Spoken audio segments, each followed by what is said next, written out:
saying pickle. Pickle! It's time for Helpful Honda Mailbag Friday. And the North Texas Honda dealers want to help you score some great deals on award-winning Hondas. Stop by your helpful Honda dealer today or visit ntxhondadealers.com to learn more. We've got some questions, and if you've got questions, you can ask them in the comments, Facebook, YouTube, and Twitch. High school football, college football, recruiting, lifestyle, romance, travel, what Pickle does with her hair. All of those fun things. Oh, dude. What I do with my hair. I burnt the poop out of my hand today using the curling iron. So this is legit beauty is pain because this thing hurts. To cool it down on my chocolate milk this morning. There's more details than I needed. Get your questions in on Facebook, YouTube, and Twitch. Let us know what you want us to talk about here. We'll go until about maybe 12:35. About 20 minutes of your questions. I do have one. Can I start? Sure. I threw out the call on Twitter. Okay. And I asked, hey, nerds, you got questions? Nerd. And we've got a couple. Chris Indo, YNDO, asks, late last year, Texas State signed a class consisting of 100% transfers. I don't believe there was a single high school signee. That is correct. In prior years, the Texas State class would be 80% or higher Texas high school football kids. Mm-hmm. Question, how are Texas kids reacting to this? Is there a long-term impact to future recruiting efforts? I can't speak to how kids are reacting. I will say that high school football coaches don't like it. They are not pleased with They're that. not pleased with it, and that they because I think that they view Texas State as a good avenue to get their kids to play football at the next level. And when you take a year off of recruiting within the state of Texas, they're going to let you hear about it. And I believe that Texas State has felt some of the ripple effects from coaches that I think Jake Spavital took a calculated risk. Mm-hmm. And whether or not he knew that this was going to have that kind of blowback from Texas high school coaches, I don't know. But I think there has been a little bit of blowback. Now, is this going to bury them? No. I think that if you continue to go, 2-10 every year, 3-9 every year, that's the kind of thing that'll bury you. But what I do think is that I think that there are certainly coaches out there who view Texas State now in a different light and view that staff, Jake Spavital and that staff in a different light because they didn't take any Texas high school football kids. They view it as a partnership, and and in a lot of respects, they view what Texas State did as kind of a disloyal. Yeah.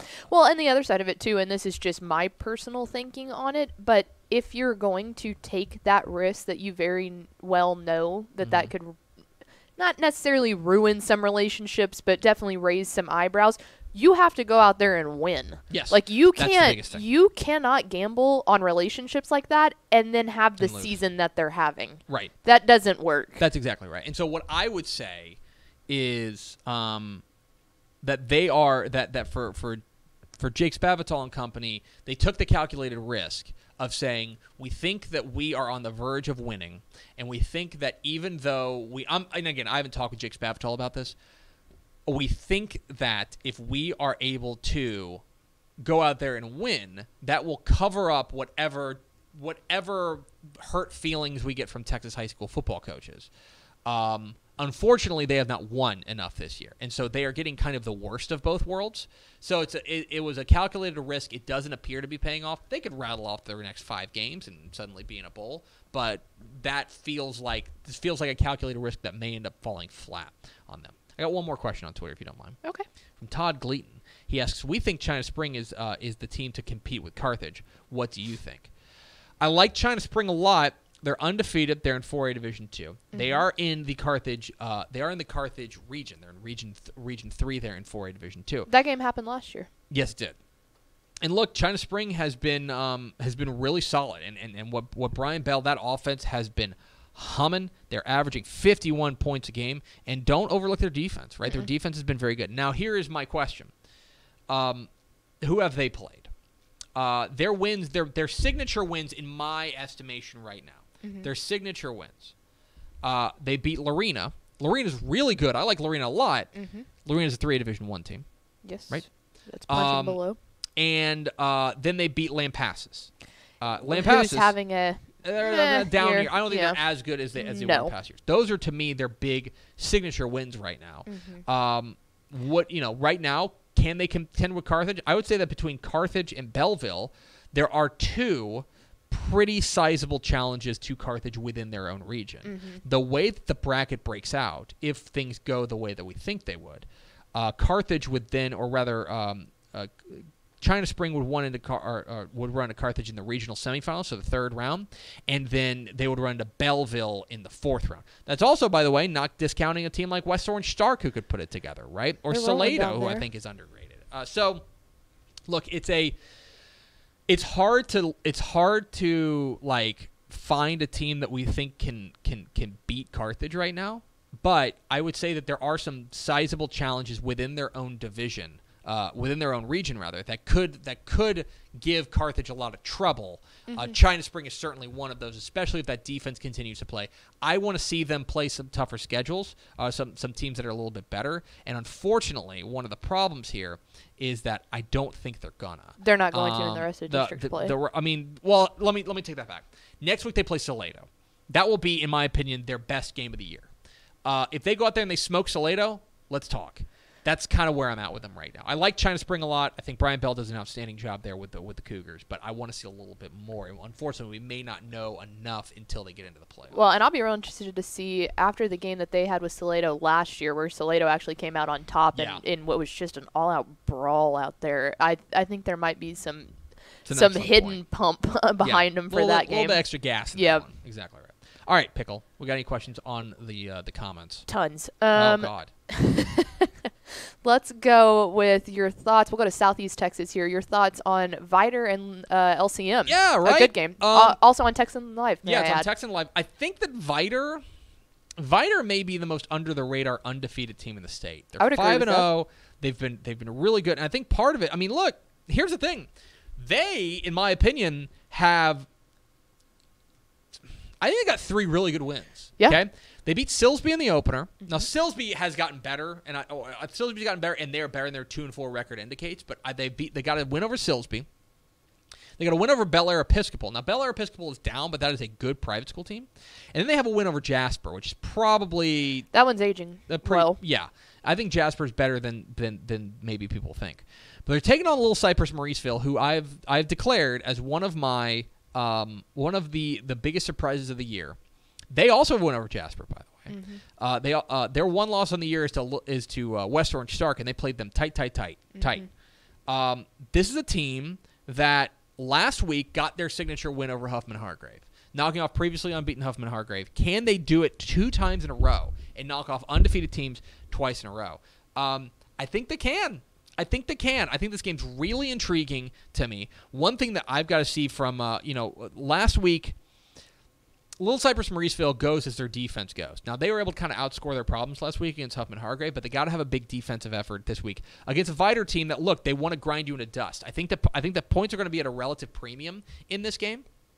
And so if you are Little Cypress Mauriceville, you got to make sure that you are valuing every single possession, because I just don't know if there's going to be that many of them. I think this game's going to be a lot of fun. It's tough to ask Little Cypress Mauriceville, coming off of a big emotional win over Huffman Hargrave, to do it again. But if they do, then it's like, sit up and pay attention. And I think they can. I think this team is legit. I think they're trending in the right direction, and the Green and Gold Bears are looking very good. So I think it's one of the games of the night. I'm really excited about this game. One of those games kind of under the radar, maybe because it's not those brand name, high profile teams that we talk about all the time. But I think Vider and Little Cypress Mauriceville is going to be a lot of fun. Another game that, to us, this is a very big name game, but I think to some people might be under the radar. And we talked about their defensive coordinator earlier. But Crosby and Texas City handling it out tonight. That is fun in 12-5A. So there may have been some people, certainly not me, who buried Crosby. Yep. After their 0-2 start. They lose to Carthage in a heartbreaker, and then they lose to Manville. Mm-hmm. Right? They started 0-2.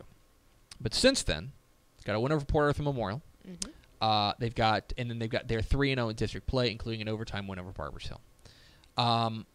This is a real litmus test, I think, for both teams. Mm-hmm. Texas City 6-0. Texas City is 6-0.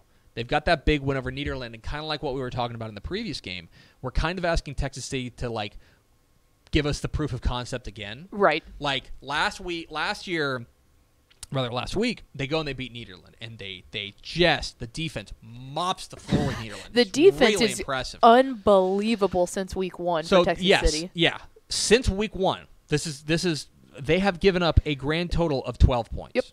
Since week 1. 2, 3, in two their last shutouts 5 games, they've given up 12 points. And Yep. one of them was a safety, so I don't know how the safety happened, but it's probably not the defense's fault, right?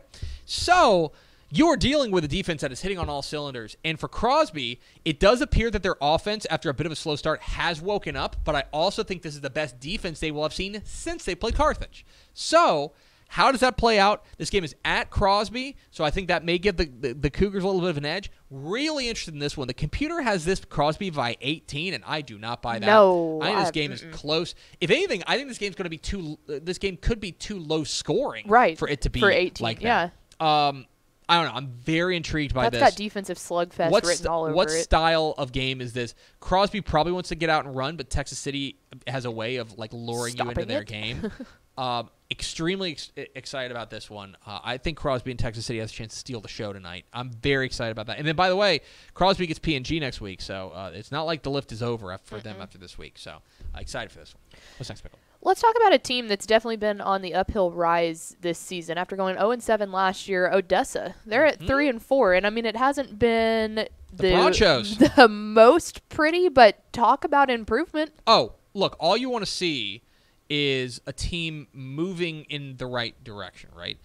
And I think it's pretty clear that they are. They're moving in the right direction, under new coach Dusty Ortiz.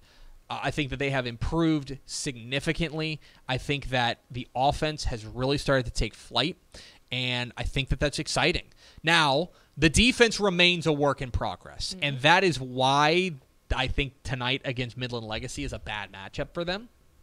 But like, make no mistake, they're trending in the right direction. If you're like, I still think they're a year away. I don't think they're a playoff team this year, but I think they're very clearly moving in the right direction. And I think Dusty Ortiz has kind of kick-started some life into this program. I'm excited to see what the future holds for them. I think they're, like I said, I think they're still a year away. I think tonight against Midland Legacy, they're pretty sizable underdogs, but they're moving in the right direction. I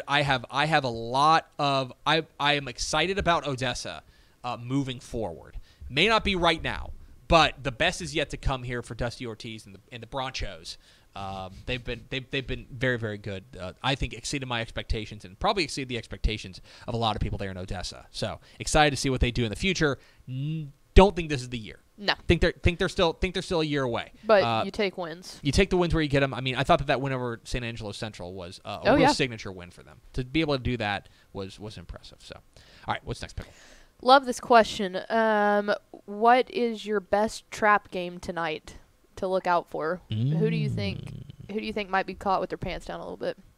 That's a good question. That is a good question. I was going to say this is a thinking question. And while you're thinking about that, I'll go ahead and shout out real fast. Tony Venegas is watching from Belmont, North Carolina. Okay. So shout out North Carolina. There's that while you were figuring out trap game tonight. Boy, I don't know. A lot of the games are on my radar. All right. Boy, that's a tough one. That is a good question. All right, go to another question. I'll think about that. Okay. I'll circle back to that. Let's go with. Okay, this is a fun one too. 10-5AD2. There are 3 games that the computer has all within 7 points. So this is A&M Consolidated in Montgomery, Rudder and Fulshire, and Lamar Consolidated and Lake Creek, all within 7 points.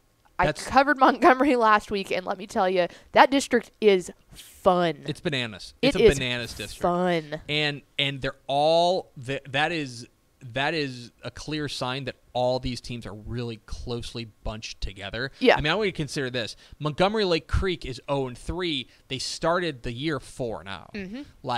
And by the way, they're taking on, and a lot of it is. So here's the thing. It's strange to say. The only team that I'm really super worried about would be Huntsville. Yep. Huntsville, who is, I think, just we at the beginning of the year would have said, oh, they're probably leading that district. 1 or 2, between them, and that you're kind of waiting for them in A&M Consolidated. They're now 0-3 in district. Lamar, a lot of this is bottom up. Yep. Lamar Consolidated has very clearly improved. I think Fulshire and the new programs here, Fulshire, Montgomery, Lake Creek, have surprised to people who look at new schools and say, "Hey, you know what? This is a game that these you shouldn't be this good this quickly." A&M Consolidated still doing their thing. Big game tonight against unbeaten Montgomery.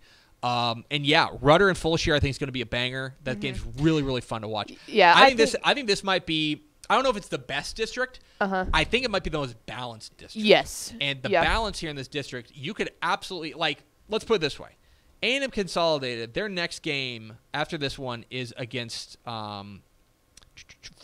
Would it surprise you in the least if Fulshire beat A&M Consolidated? No, not at all. I think tonight A&M Consolidated and Montgomery are probably playing for that district championship. So I would just say that's probably going to figure out the 1 and 2 seed, but it should figure out the 1 seed. I don't think the 2 seed is secured by any stretch of the means. Yeah, I think that you're right. Okay.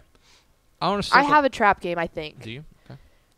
What about Katie Tompkins and Morton Ranch here? And this isn't for district title per se, but for second and third seeding. I feel like I know that Tompkins is a favorite there, but I'll throw another thing out there. Yeah, because you're spot on. You're spot on. Morton Ranch, because they lost last week to Seven Lakes, they got to steal one. They are now at the point they are scratching and clawing. And I bet they recognize that enough to have it a trap game. And so for Tompkins, if they feel like, hey, we're past the meat of the schedule, we're going to be just fine now, we're coast, we'll pop this. Put it in autopilot, right? Then they can get Guy. I think that's a good pick. I'll also go a team we already mentioned, but Belleville. Belleville's got Sealy tonight. They're big favorites in that game because Belleville's been awesome. They're rolling.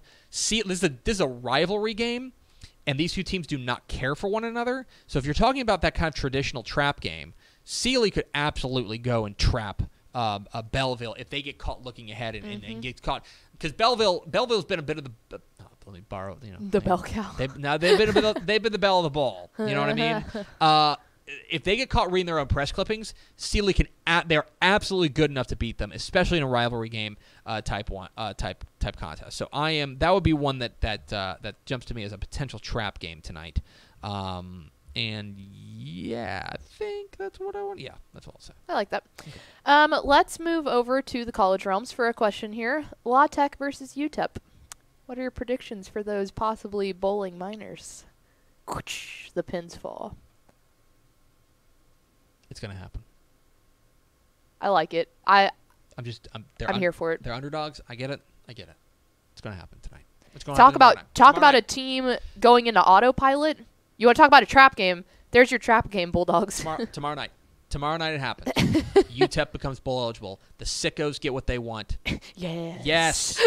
Yes. We're talking on Monday. This is my lock of the week, which is absolutely going to blow up in my face. UTEP's winning this game outright. They're going to win. They're going to be bowl eligible. Good teams cover the spread. They're going to beat Louisiana Tech. They're going to be bowl eligible. Picks up. I'll give you. We'll go another college game. We'll go small college this time. How about the Texas Southern? Can they win 3 in a row at Grambling tomorrow? Texas How Southern. about them? How about you, Andrew Body? Texas Southern goes 3 years without winning a game. And then they put in our Corpus Christi King. They put in the Corpus Christi King in the King of the Coastal Bend. Because I guess that is a high school. Yeah, the King of the Coastal Bend in Andrew Body, and they start cooking fools. That's what's up. Grambling's tough. I don't know if they're going to be able to make it 3 in a row. That's probably asking a little bit too much there. But I'm certain there's certainly there's very clearly a buzz around Texas Southern that there hasn't been in a long, long time, and I think it can all be traced back to a certain freshman quarterback. Yeah, I think this game is. I think they got a shot, which is certainly something we haven't been able to say for a while. As beating Grambling's probably asking a little bit too much, but I love what I'm seeing from Texas Southern. The arrow is clearly pointed up. All right, Pickle, do we have an ender? We do, probably. We can do 2 more if you want. Yeah, let's do 2 more because I have something else I'm going to throw up on the screen here in a second. How about this? Another game that might be flying under people's radar in a smaller school rank. Yoakum and Columbus happening tonight. That one's always fun. No, this is a really big game. And not recently, Columbus was ranked. They ended up losing what they lost to. Again, they lost to Smithville. Smithville's really Cyril Atkins got them cooking. This is a really interesting, important game for Columbus. These are two teams that are 1-0 in district, and I think there's a pretty clear delineation between the top three and the bottom three in this district. The top three are Hallettsville, Yoakum, and Columbus, and so we're going to get 3 big-time matchups between that trio of squads. So this is the first of that. Very excited to see this one. A lot of this comes down to whether or not Columbus can find their offensive groove against against probably the best defense they've seen in Yoakum. I think that's going to be the big question in this one. I think that Yoakum's probably going to be able to move the ball. The Columbus defense has left a little something to be desired in this season. I am very intrigued by this matchup, and my pick is Yoakum. Although they're on the road at Columbus, that's never fun, and we'll start to get a clearer view of what 12-3A Division I looks like after tonight, simply because we're going to get the first of kind of this 3 round robin of those 3 top teams in Hallettsville, Yoakum, and Columbus. So big game tonight there in 12-3A Division I. And finally, to end it, it is not a question, but we have a very, very special viewer tuning into the show today, and we were tweeted a picture, so I figured we'll pull this up and see if this is a viewer that you recognize here. I know that chick. Yeah? Familiar? Yes. That's my niece. It's my niece, Sadie. Hi, Sadie. You're looking good, girl. She's just starting to pull up on things. So she's got the cannons out there popping right now. Look, she's flexing on you. Look, great measurables. Yeah. Really great measurables. We're working on that 40 time. Her burst is getting there. She's very twitchy. The balance looks good. Very she looks controlled. Good balance. Looks like she's in control. A firm base. Thank you for watching, Sadie. I love you very much, and thanks for tuning in. Yeah, we appreciate that. We're poisoning the minds of the youth at an early age. Absolutely. That's good. We love it. Any time that we can do that. That's our goal. Shout out, Sadie. You know what? I'm going to do it. Sadie Tepper, you are the Texas Football Today Viewer of the Week. Congratulations, Sadie. Congratulations to Miss Sadie. Good job, Sadie. Good job, Sadie. I'll see you very soon. That's going to do it for us. Thanks for spending a little bit of your day with us. Follow us on Twitter at DCTF. Like us on Facebook, facebook.com/DaveCampbells. Follow us on Instagram, instagram.com/DaveCampbells. And, of course, see us at TexasFootball.com. Make sure you tune in to Valley Sports Southwest tonight starting at 7 o'clock for 6 hours of live high school football stuff on Valley Sports Southwest, starring Television's own Ashley Pickle. Greg Tepper. That's going to do it for us.